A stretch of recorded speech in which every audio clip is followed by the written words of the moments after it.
não é que o trabalho dignifica? É assim que nos explica o rifão que nunca falha. É ou não é que diz-te toda a verdade? É que só por dignidade no mundo ninguém trabalha.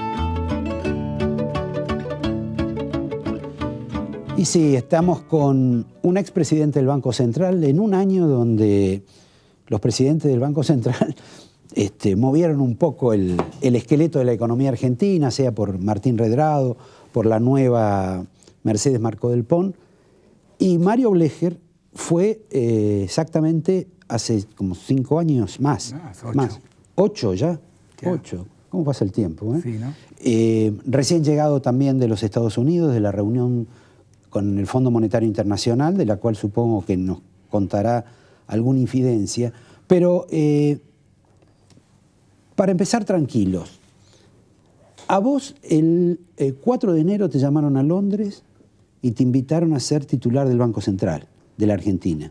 No, yo no estaba en Londres, yo estaba de vacaciones en Francia. En Francia. Sí. Te despertaron a la madrugada. Sí, pero me comentaron de que había habido una situación en la cual iba a haber un cambio en el Banco Central y si yo estaba dispuesto a considerar esa posición, eventualmente, ¿no? Es decir, no me dijeron, vení mañana.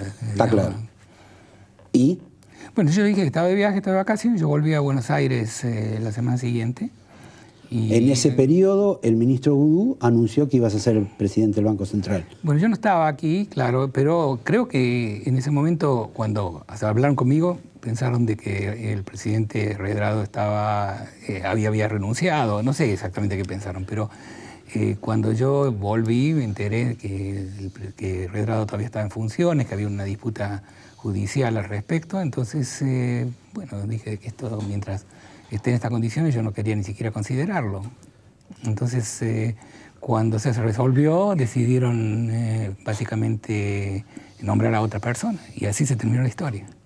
¿Vos no pensás que diste algún tipo de respuesta no funcional a los propósitos del gobierno? No, yo di la respuesta consistente, pero eso en todos lados se puede ver. Es que mientras la situación jurídica en el Banco Central no está clarificada, yo no quiero ni siquiera considerar este tema porque realmente no quería meterme en un problema jurídico. Estás como los directores técnicos de fútbol, de esos que dicen que, bueno, se está por ir el que está el domingo, es el último día y lo van a llamar a Juan, pero Juan dice no hasta que no se resuelva la situación, algo de eso.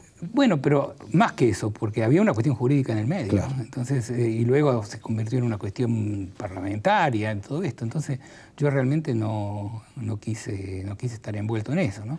Mario, siguiendo en este pequeño anecdotario, mañana Redrado va a presentar un libro. No sé si estás invitado a la presentación. No. Pero ¿sabés algo del contenido del libro? Porque se volcó en algún diario parte del texto que va a ser ese libro. Mira, yo estuve de viaje, como decís, sí. Estuve en Nueva York y en Washington dando conferencias. Me enteré de que Redrado iba a publicar un libro que se llama Sin Reservas. Sin Reservas. Es lo único que sé, nada más. Nada más. Bueno, te sugiero que leas, bueno... Sí, me dio curiosidad de leerlo, pero no lo he visto. No, porque ayer se difundió parte o un capítulo del libro en el cual él revela conversaciones con Cristina, revela conversaciones con Boudou, algunas de un tenor no habituales para alguien que pasó por el Banco Central. En ese aspecto te preguntaba, bueno, si vos no conocés el texto, si es habitual eso que un expresidente del Banco Central tenga brinde ese tipo de testimonios. Mira, no sé si es habitual. Yo sé de que hay algunos casos en que se ha hecho. Por ejemplo, Greenspan escribió sus memorias sí. y tienen una serie larga de capítulos y de comentarios de sus conversaciones con los presidentes, conversaciones con el secretario del Tesoro en Estados Unidos. No sé si tiene el mismo tenor. No, en apariencia es solo un capítulo referido a eso, después todo lo demás son cuestiones más bien de tipo técnico de la gestión.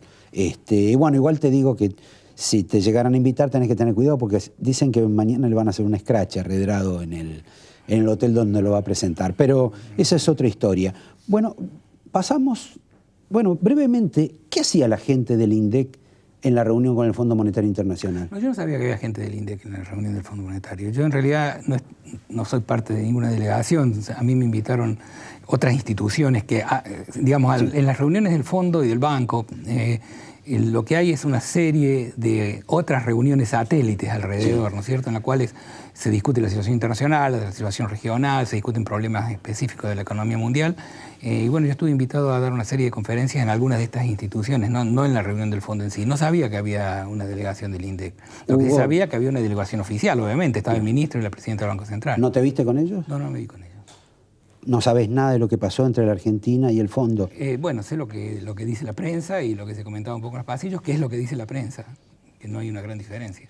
O sea, de que hubo conversaciones del ministro con el representante del Fondo para Latinoamérica, de que se discutió la posibilidad de una misión técnica para revisar alguna parte de la metodología del INDEC, pero realmente no sé nada específico. Y cuando se habla de revisar la metodología, ¿vos qué ves que se podría resolver o qué crees que se podría plantear con el tema del INDEC?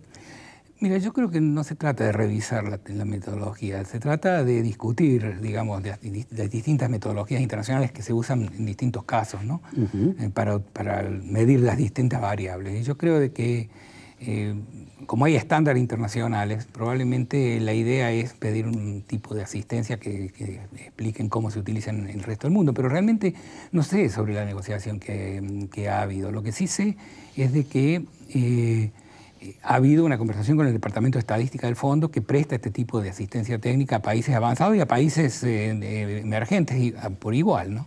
O sea que la Argentina, digamos, por pertenecer al G20, que es el único país del G20 que no tiene relaciones con el Fondo, ¿avanzaría a tener relaciones con el Fondo o no? Bueno, Argentina tiene relaciones con el Fondo, es miembro del Fondo, vota en el Fondo, recibe las asignaciones que le corresponde y tiene derecho a recibir asistencia técnica del Fondo, como todos los miembros. Pero podría recibir algún préstamo del Fondo, una tasa baja, y no lo hace. Bueno, pero para recibir un préstamo del Fondo uno necesita tener un programa con el Fondo y para eso necesita tener necesidades financieras que la Argentina en este momento no las tiene. Es decir, la Argentina no tiene necesidades financieras para recibir un préstamo del Fondo. Además, tampoco creo que tenga interés de tener un programa con el Fondo. Lo que sí estamos hablando, básicamente, es de una obligación que todos los países miembros tienen de una consulta anual o bianual. En general se dice que es anual, pero hay muchos países que tienen esa consulta cada 2 años, no cada año. Y es una visita generalmente de un grupo de funcionarios del Fondo que viene a discutir las políticas que lleva a cabo un país específico y cómo esas políticas tienen, digamos, impacto sobre la región, sobre el resto del sistema, etc. Eso es lo que se llama el artículo 4, la consulta del artículo 4. Alguien acá hizo, yo no sé quién fue, pero alguna vez alguien lo tradujo mal y dijo que las visitas que tienen que ver con la consulta del artículo 4 son una auditoría del Fondo. Cuando ya se habla de auditoría, ya se habla de control, ¿no es cierto? Exacto. Bueno, eso no son auditorías. Yo sé porque yo hice muchas de esas. Es una consulta, es una discusión. Pero los argentinos tenemos una especie de cultura tradicional de que el Fondo no solo te audita, sino que te prohíbe determinadas políticas.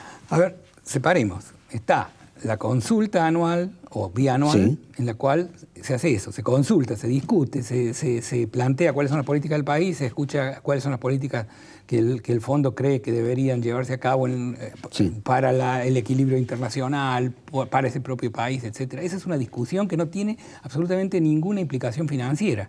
No hay dinero de por medio, y no hay programa de por medio, y no hay políticas de por medio, porque obviamente... Está clarísimo. Luego de eso tiene el Fondo, tiene sus facilidades desde el punto de vista financiero, en el cual cuando hay un problema de balanza de pagos y el país no tiene acceso a los mercados para cubrir ese bache en su balanza de pagos, necesita recursos externos, el Fondo le puede proveer esos recursos externos a una tasa subsidiada a cambio de un programa de ajuste. Y bajo ciertas condicionalidades. Con una condicionalidad bastante estricta para, de esa forma, asegurarse de que ese dinero se le devuelve al Fondo, ¿no? En este caso... Son dos cosas distintas, creo que está claro, pero en este caso la Argentina no podría reunir esas condiciones, por ejemplo, por el caso del INDEC. Yo creo que... ¿Condiciones para qué? ¿Para lo primero o para lo segundo? Para lo segundo. Pero para lo segundo no creo que la Argentina tenga ningún interés, para eso se le pagó al Fondo hace unos años, para no tener que tener esas condiciones.